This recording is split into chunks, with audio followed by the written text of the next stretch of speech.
Thank you, Mr. Van Grant. Now we're going to have a few questions for Mr. Giorno, and then after he's had a chance to respond, then Ian Lee will take about 5 minutes to sort of summarize or give his thoughts on what he has heard so far, because a lot of it surrounds questions like pension, binding arbitration, and those type of questions. So, and I guess I should say before we start the questions that feel free to recuse yourself from any question if it is perceived conflict of interest here. But when we look at the situation in Ontario, a lot of us feel like we got a raw deal. MPP pensions, MPP pensions were reformed, but the public sector was never touched. So, do you think the federal government should, first of all, reform the public service pensions before looking at the private sector? Well, I'll begin this way, and I'll begin by politicians. And I'll get service first. First of all, the politicians should lead by example. And the most important principle is that if you seek elected office, because what you're going to get, salary or pension or compensation or severance, then you're on the wrong line of work. And public service is what it means. And I find it distressing. This is not a comment on the federal level, provincial or municipal level. It's a comment on all levels of government. I find it interesting, to put it that way, that there are many people who've actually left private sector and have taken a significant, sometimes very significant pay cuts working for government. Yet there are a lot of people elected to all levels of government for whom earning a check from taxpayers is the best job they've ever had. And that's a problem. That clouds your judgment, it clouds and constrains your ability to do what's right. So I believe that politicians should lead by example with their own pensions, and I believe that then they should look at public sector pensions before they deal with the private sector. So the answer is absolutely.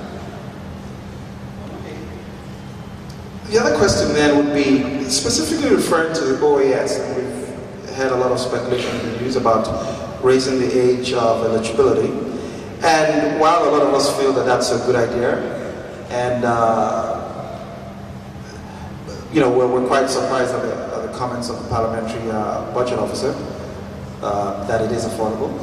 But that being said, our understanding is that it is possible for a public servant to retire, for example, at the age of 50 and live to 100 and have 50 years of pension, best 5 years of service or 6 years. I'm not sure what the rules are.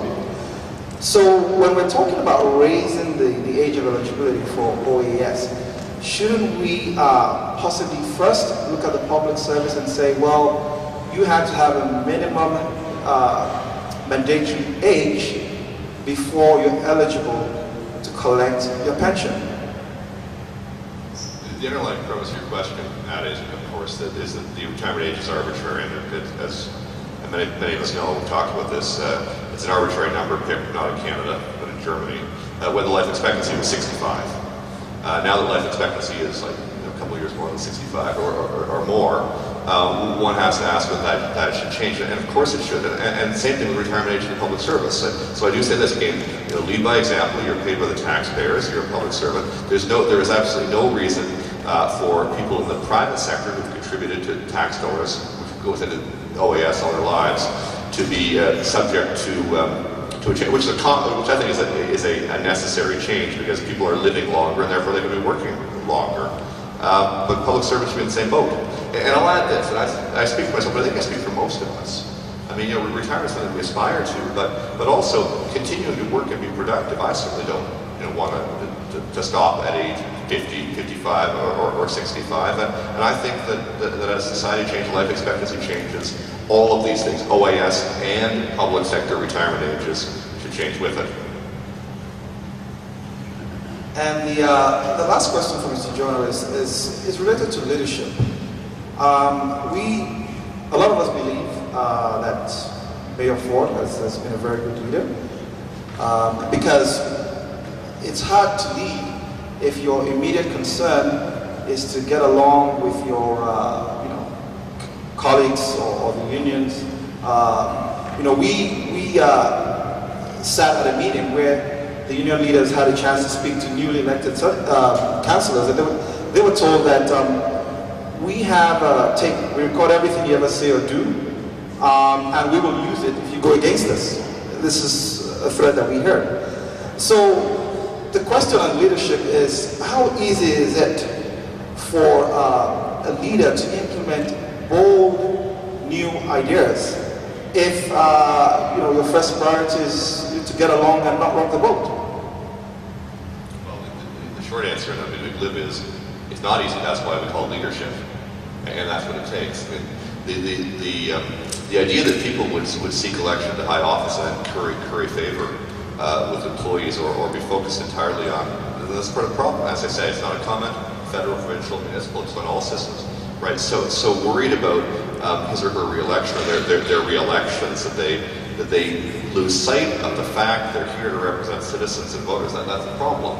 Just want to, if I could, years ago, I remember hearing the late Frank Miller, for a short time Premier of Ontario, he was an opposition leader, said this is 1986, I guess he said.